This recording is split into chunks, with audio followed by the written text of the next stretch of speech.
여러분 안녕하십니까? 광주 MBC 뉴스투데이 시작합니다. 먼저 오늘의 주요 뉴스입니다. 광주 나주 광역철도 노선에 효천역을 경유하기로 했던 광주시의 계획이 사실상 물 건너갔습니다. 나주의 한 오피스텔에서 미분양에 따른 관리비 문제로 전기와 수도가 끊길 처지에 놓였습니다.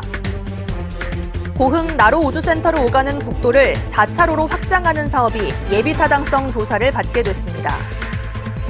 지역의 문화예술 진흥을 전담할 여수문화재단이 빠르면 오는 7월에 출범합니다. 지난해 여름 나주의 한 오피스텔에서 에어컨 가동이 중단됐다는 소식 전해드렸었는데요. 심각한 미분양으로 관리비를 내지 못해 생긴 문제였습니다. 그런데 여전히 상황이 나아지지 않으면서 이제는 전기와 수도까지 끊길 처지에 놓였습니다. 보도에 천홍희 기자입니다. 나주 혁신도시에 있는 580여 세대 규모의 오피스텔. 관리사무소가 철수한다는 공고가 붙었습니다. 관리사무소 용역업체가 수개월째 관리비를 받지 못하면서 업무 중단을 선언한 겁니다. 공과금을 내고 또 우리 인건비를 줘야 될 거 아니에요. 회사가 못 버티니까 운영이 안 되니까 철수하겠다는 거죠. 입주민들은 꼬박꼬박 관리비를 내고 있었지만 문제는 미분양이었습니다. 전체 588세대 중 36%만 입주를 마쳤습니다. 이 중 상가는 82세대인데 단 2세대만 영업 중입니다. 이 같은 미분양 공실에 대해서는 시행사 측에서 관리비를 내야 하지만 오피스텔이 계속 분양되지 않으면서 시행사가 관리비조차 내지 못할 정도로 사정이 어려워진 겁니다. 관리사무소 측은 8개월 동안 관리비 5억 원 가까이를 받지 못했다고 말합니다. 이곳은 건물 2층 상가 부분입니다. 입주를 시작한 지 2년이 지났지만 보시는 것처럼 대부분 비어 있고요. 사람이 없다 보니 이 에스컬레이터도 사용이 정지됐습니다. 관리사무소가 철수하면서 당장 소방, 엘리베이터 시설 등을 관리할 직원이 사라지게 됐습니다. 공과금도 수개월째 내지 못하면서 다음 달부터는 전기가 끊길 수 있다는 통보도 받았습니다. 지난해 9월에도 똑같은 문제로 관리사무소가 철수했고 폭염의 에어컨 가동이 이틀간 중단되기도 했습니다. 반년 사이 같은 일이 반복되면서 입주민들은 불안해서 못 살겠다고 말합니다. 조금 걱정이 많이 되는 상태고 전기랑 단수까지 얘기가 나오는 상태여가지고 더 걱정되는 상태입니다.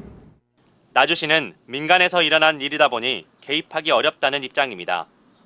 결국 예고대로 전기나 수도가 끊길 경우 입주민들만 고스란히 피해를 입게 됐습니다. MBC 뉴스 천홍희입니다. 오늘 맑고 포근한 겨울 날씨가 예상됩니다. 오늘 하늘 모습 먼저 보실까요? 대체로 깨끗한 하늘 드러난 가운데 구름은 조금 지나고 있는 모습입니다. 미세먼지도 모두 해소돼서 오늘 우리 지역의 미세먼지 농도 내내 보통 수준을 유지하겠습니다. 기온마저 높게 올라서 오늘 활동하기 무난하겠습니다. 광주에 오늘 아침 기온 영하 0.2도로 출발했고요. 한낮 기온 12도로 아침 기온과 낮 기온 모두 어제와 비슷하겠습니다. 특히 오늘 한낮 기온은 평년 기온을 무려 7도가량 웃도는 수준으로 평년에 비해 매우 포근한 날씨가 이어지겠고요. 이번 주말까지 낮 기온이 대체로 높게 오르면서 강이나 호수의 얼음이 깨질 우려가 있습니다. 안전사고에는 유의하셔야겠습니다. 설 연휴가 시작되는 월요일부터는 눈이나 비가 지나면서 날이 흐려지겠고요. 기온도 크게 내림세를 보이겠습니다. 연휴 기간 내내 심한 추위가 예상됩니다. 날씨 정보였습니다. 광주 나주 광역철도 노선에 효천역을 경유하기로 했던 광주시의 계획이 틀어졌습니다. 이미 확정된 노선을 변경할 타당한 근거를 제시하라는 정부의 숙제를 풀어내지 못해서인데요. 광주시 역시 준비 부족을 인정했습니다. 임지은 기자가 취재했습니다. 광주 상무역에서 KTX 나주역까지 30분대로 이어주는 광역철도 구축 사업. 막대한 건설비뿐만 아니라 매년 200억에 달하는 운영비까지 광주시가 모두 부담해야 합니다. 그래서 생각해낸 게 효천역 경유였습니다. 광주 시민 이용률을 높이고 3만여 명이 거주하는 역세권을 살리고자 늦게라도 노선을 수정해보겠다는 겁니다. 그런데 이곳 효천역을 경유하는 광주시의 노선 변경 계획에 차질이 생겼습니다. 국토부가 경제성이 입증되지 못했다는 이유로 불허를 통보한 겁니다. 광주시는 지난해 5월 효천역 경유와 관련해 자체적으로 연구 용역을 실시했습니다. 사업으로 발생하는 편익과 비용을 비교했을 때 허가 기준을 충족했다는 결과도 내세웠습니다. 하지만 효천역 경유 없이 상무역과 나주역을 곧장 잇는 원안 노선을 심사하고 있는 기재부와 국토부의 입장은 달랐습니다. 효천역을 경유하도록 노선을 변경하기에는 이용객 수요와 사업비 등 산출 근거가 충분하지 않다며 광주시에 자료를 보완하라고 돌려보냈습니다. 이에 대해 광주시는 진일 보완 결과를 도출해내지 못했습니다. 확보된 용역 예산도 부족했고 연구 시간도 촉박했다며 미흡한 준비를 인정했습니다. 효천역 경유를 기대했던 시민들은 이번 수정안이 백지화되지 않도록 광주시가 더 노력해줄 것을 바라고 있습니다. 성정 안 들리고 마구 나주로 가면 같은 사람은 좋지요. 말로만 이렇게 했었던 부분인데 사람들이 계속 기다리고 그러잖아요. 그러니까 이제 기다리지 않고 실행으로 옮길 수 있는. 효천역 경유가 빠진 원안 노선에 대한 예비 타당성 조사는 오는 6월 마무리됩니다. 조사 결과가 나올 때까지 광주시가 당장 할 수 있는 일이 없는 상황인 만큼 계획이 물거품이 될 위기에 처했습니다. MBC 뉴스 임지은입니다. 광주시가 올해 민생경제 회복을 위해 97개 사업에 9,800억 원을 투입합니다. 구체적인 사업 내용은 2월까지 광주 상생카드 10% 할인 연장과 출생 축하금 200만 원과 함께 출생아 1인당 상생카드 50만 원 지원, 어린이의 대중교통비 무료 혜택과 청소년 어르신의 경우 반값 할인 등입니다. 또 소상공인 특례보증 사업 예산은 역대 최대 규모인 1,700억 원으로 6,800개사에 저금리 대출 등을 지원합니다. 고흥 나로 우주센터를 오가는 국도를 확장하는 사업이 예비타당성 조사를 받게 됩니다. 예타를 통과하면 왕복 2차로에서 4차로까지 넓어지는데요. 2030년 준공을 앞둔 우주발사체 국가산업단지와의 시너지 효과가 기대됩니다. 보도에 김단비 기자입니다. 고흥읍에서 복례면까지 연결되는 국도 15호선입니다. 국내 유일의 발사 장소인 나로 우주센터까지 진입하는 도로지만 왕복 2차로에 불과합니다. 국도 15호선은 굴곡이 심하고 폭이 좁아 대형차와 화물 운송에 불편을 겪어왔습니다. 때문에 교통사고도 잦고 주민들은 물론 관광객 유치에도 애로사항이 잇따랐습니다.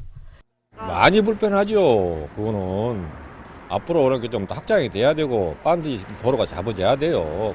그 또 우주 발사대가 있잖아요. 고흥군도 국도 15호선 확장을 위해 수차례 관계부처 설득에 나섰고 그 결과 어제 기획재정부 재정사업평가위원회에서 예비타당성 조사 대상 사업에 선정됐습니다. 왕복 4차로로 확장되면 고흥 복례 간 이동거리는 37km에서 31km, 시간으로 따지면 15분으로 지금보다 35분 정도가 줄어듭니다.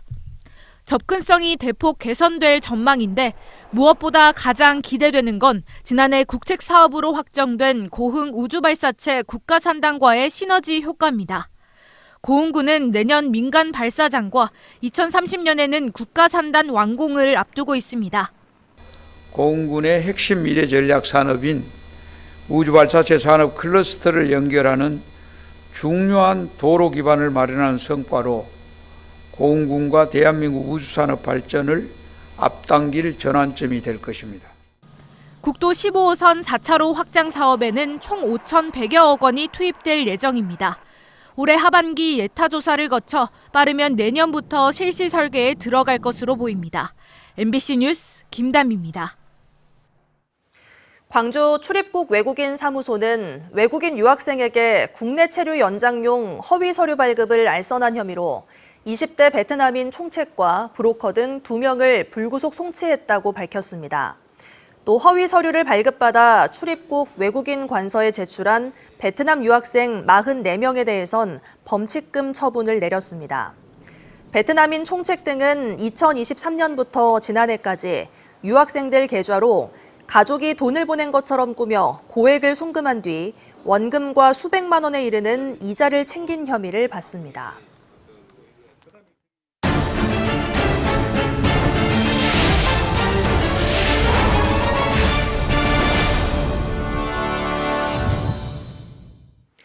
지역의 문화예술 진흥을 전담할 여수문화재단이 빠르면 오는 7월에 출범합니다.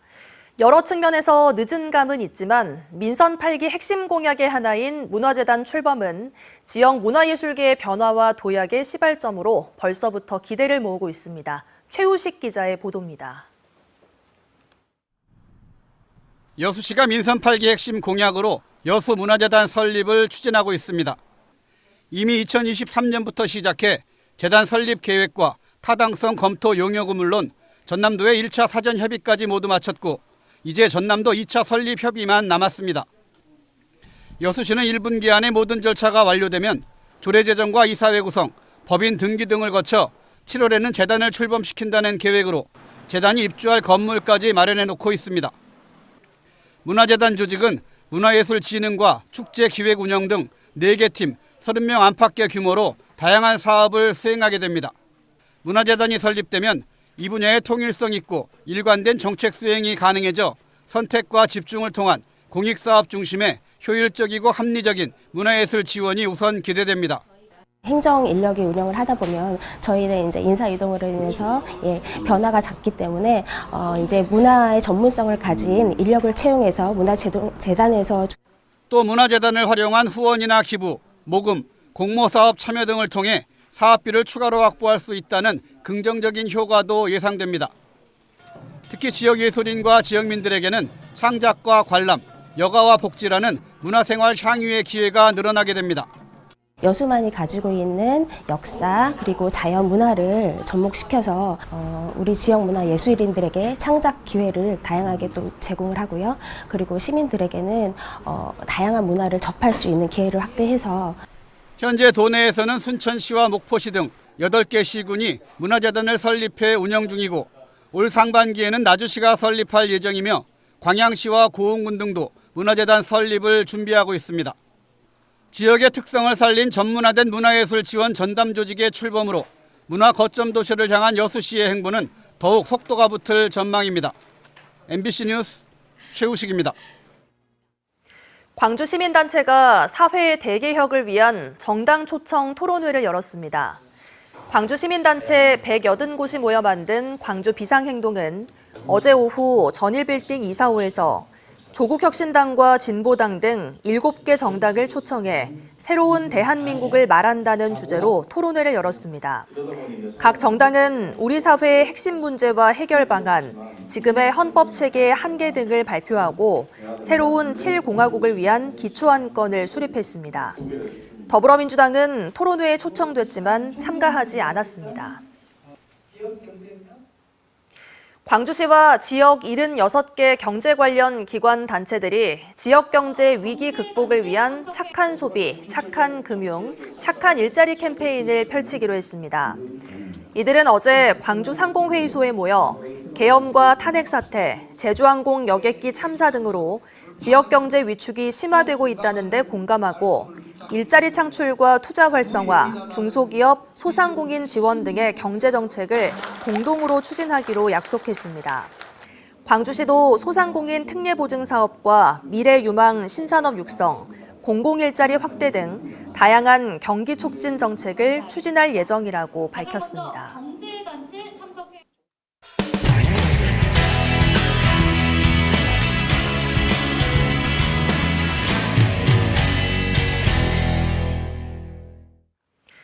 위안부 강제동원에 대한 일본 정부의 사과를 촉구하며 9년 동안 이어졌던 평화의 소녀상 수요 시위에 경찰이 제동을 걸었습니다. 경찰 스스로 현장 관리를 해온 행사를 사실상 불법 집회로 규정한 셈인데 시민단체들이 강하게 반발하고 있습니다. 부산문화방송 유태경 기자가 보도합니다. 9년째 이어져 온 부산 수요 시위. 위안부 문제에 대한 일본 정부의 사과를 촉구해왔는데 제동이 걸렸습니다. 소녀상 설치를 비난해온 한 남성이 지난해 7월 주최 측을 집회와 시위에 관한 법률 위반 혐의로 경찰에 고발했고 최근 경찰이 2명을 기소 의견으로 검찰에 넘겼습니다. 사실상 불법 집회라고 본 겁니다. 소녀상 앞 수요 시위는 지금까지 100여 차례 넘게 진행돼 왔는데 이렇게 진행이 될 때마다 경찰은 혹시 모를 사태에 대비해 현장 관리를 해왔습니다. 시민단체들은 극우단체에 손을 들어준 것이라며 경찰서를 항의 방문했습니다. 시민들이 자유롭게 할 수 있는 이런 이야기들을 동부서 자체에서 일단 이것을 막았다라고 볼 수밖에 없는 상황입니다. 그동안 별다른 문제를 제기하지 않았던 경찰. 이번엔 판례상 불법 집회에 해당한다는 입장을 밝혔습니다. 수사 기능에서 계속 이때까지 이제 하면서 모든 법리 검토하고 법원 여러 가지 사례나 판례들을 보고 결론을 내고. 하지만 헌법상 표현의 자유를 과하게 침해한다는 지적도 있습니다. 헌법상 표현의 자유는 타인의 법익이나 공공의 안녕 질서에 직접 위험이 명백하게 초래된 경우에 한하여 제한될 수 있습니다. 이번 경찰의 송치 결정은 과도한 공권력 행사에 해당할 수 있습니다. 주최 측은 앞으로도 수요 시위를 이어나가겠다는 입장이지만 경찰도 법에 따라 처리하겠다고 맞서고 있습니다. MBC 뉴스 유태경입니다. 청년농 3만 명을 육성하겠다는 윤석열 정부의 청년 후계농 사업이 예산 부족에 따른 대출 자금 고갈로 피해를 낳고 있습니다. 자금 신청자의 75%가 대출을 받지 못해 부실 정책이란 비판이 쏟아지고 있는데요. 정부가 뒤늦게 추가 예산을 투입하겠다고 하지만 완전한 피해 구제는 어려워 보입니다. 포항문화방송 장성훈 기자입니다. 2018년 경주의 귀농에 양봉농사를 시작한 청년농부 정모 씨. 3년여 전 정부의 청년 창업형 후계농에 선정돼 저리의 육성자금 대출이 가능해졌습니다. 이를 믿고 지난해 11월 양봉시설 확장을 위해 1억 3천만 원짜리 땅을 사기로 하고 계약을 체결했습니다. 하지만 정부가 갑자기 대출 심사를 강화하겠다고 하더니 대출 탈락 통보를 받았습니다. 당장 다른 곳에서 급전을 구하든지 아니면 계약금을 날리게 된 겁니다. 사업이 확장됨에 따라서 이제 정책 자금을 이렇게 받아서 그 부분을 아주 요긴하게 쓰면 이 정책이 참 베스트가 될 수 있는데 오히려 다 계획해 놓은 거에서 발목을 잡게 되는 이제 격이 돼버린 거예요. 정부가 선착순이던 청년 후계농 대출 방식을 지난해 말 갑자기 심사 후 배정으로 바꾼 뒤 정시 같은 대출 탈락자가 속출했습니다. 전국적으로 대출 신청자 3,800여 명 가운데 75%인 2,800여 명이 탈락했고 경북에서도 500여 명이 대출을 받지 못했습니다. 이에 대해 정부는 대출 심사 강화를 이유로 들지만 예산 부족이 근본적인 이유입니다. 추경의 편성이 필요하다라는 의견을 지금 농림부에서 기재부에다 제출해야 되는 것이 아닌가. 그것이 국무위원으로서 지금 상황을 타개할 수 있는 유일한 대안이 아닌가라는. 지금 하여튼 여러모로 저희가 지금 추가 지원 방안을 강구하려고 지금 생각하고 있습니다. 실제로 올해 5천 명의 청년 후계농을 더 뽑기로 하고도 대출 예산은 6천억 원으로 지난해보다 2천억 원 줄였습니다. 이렇다 보니 청년 농부들은 정부의 청년농 3만 명 육성 정책은 구호뿐인 정책 사기라며 추가 예산 편성과 공식 사과를 촉구했습니다. 정부는 뒤늦게 4,500억 원을 더 지원하겠다고 밝혔지만 완전한 피해 구제는 힘들 거란 전망입니다. 4,500억 확보 더 해와봤자 어차피 일괄구제 안 되고 하반기에 뭐 신청하는데 하반기에 지금 상반기 신청하는 사람들이 남아있잖아요. 그러니까 이 돈으로는 택도 없고. 우리 농업의 미래인 청년 농부들이 부실한 정부 정책 탓에 빚더미에 앉지 않도록 정부는 물론 국회 차원의 대책이 시급합니다. MBC 뉴스 장성훈입니다. 제주도 오름에서 잔디스키를 즐기는 일이 벌어지고 있습니다. 한라산의 경우 적발되면 과태료라도 물릴 수 있지만 오름은 관련 규정조차 없는 상황입니다. 제주문화방송 이소현 기자입니다. 경사가 가파른 오름, 스키 장비를 갖춘 사람이 미끄러지듯 풀 위를 빠르게 내려옵니다. 최근 유튜브에 잔디 스키로 올라온 영상인데 현무암과 송이로 이뤄진 제주 오름 특성상 식생이 파헤쳐질 우려가 높습니다. 오름뿐 아니라 주변 초지는 상황이 더욱 심각한 상황. 대형 바퀴를 단 사륜 오토바이가 굉음을 내며 질주합니다. 초지에서 제멋대로 주행을 즐기는 사람들이 늘면서 풀이 제대로 자라기 힘든 상태입니다. 우리 다 돈 하고 씨도 뿌리고 비료도 뿌리고 다 하고 있을 텐데. 문제는 이처럼 오름 등이 훼손돼도 처벌할 근거가 없다는 겁니다. 제주도 오름 보전과 관리에 관한 조례에는 시행에 필요한 사항은 규칙으로 정한다고 돼 있습니다. 시행 규칙에 오름 훼손에 대한 규제 등을 담아야 하는데 조례가 만들어진 지 7년이 지나도록 제자리 걸음입니다. 그렇다 보니 단속할 권한이 없는 겁니다. 조례가 2017년도에 만들어진 걸로 알고 있는데요. 그때부터 지금이 2025년도니까 꽤 됐죠. 근데 만들려고 계속 요구를 했거든요. 예, 근데 행정에서 그걸 만들지 않기 때문에 만약에 행정에서 만들지 않는다 그러면은 도의회 차원에서 만들어야 됩니다. 제주에 있는 오름은 360개가 넘습니다. 소홀한 관리 속에 훼손이 심해지고 자연 휴식연제에도 복원 속도는 더디기만 한 상황. 제주도 감사위원회는 오름 훼손 실태와 현행 조례의 문제점, 자연 휴식연제 등에 대해 감사를 벌이고 있습니다. MBC 뉴스 이소연입니다. 광주시와 7개 공공기관 직원 750명이 급여의 끝전을 모아 광주 사회복지 공동모금회에 기부했습니다. 이렇게 모인 기부금 2,100만 원은 저소득 한부모 가정 210가구에 설 명절 위문금으로 전달될 예정입니다. 2020년부터 급여 끝전 나눔 사업을 추진하고 있는 광주시는 그동안 저소득 소외계층과 자립준비 청년 등 820여 명에게 9,700여만 원을 지원했습니다. 광주시립교향악단의 새 상임지휘자로 이병욱 전 인천시립교향악단 지휘자가 위촉됐습니다. 이병욱 지휘자는 짤즈부르크 모차르테움 국립음대에서 지휘과 석박사 과정을 마친 뒤 슈투트가르트 체인버 오케스트라와 서울시립교향악단 등 국내외 유명 오케스트라와 함께 연주했습니다.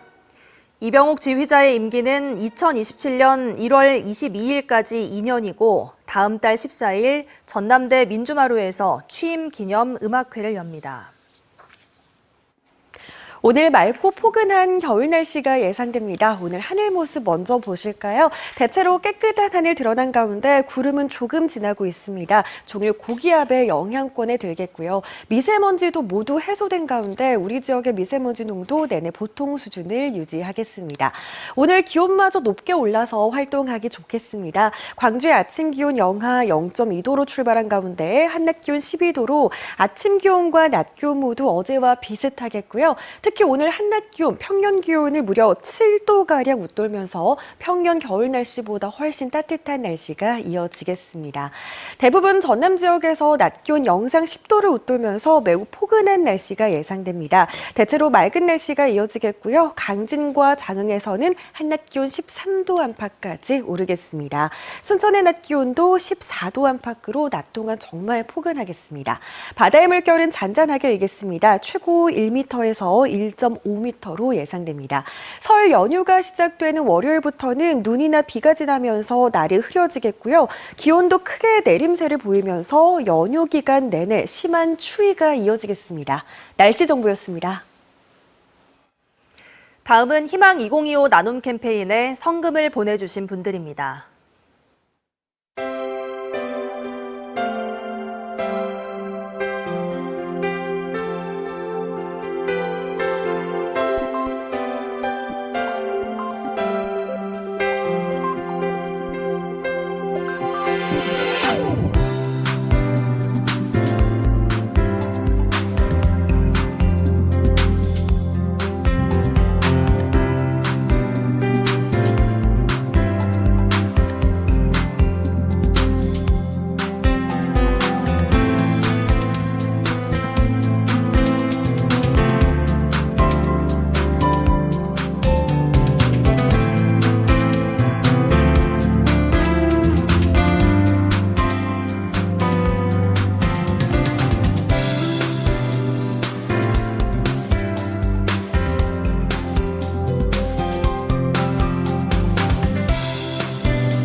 이상으로 뉴스 마칩니다. 함께해 주신 여러분 고맙습니다.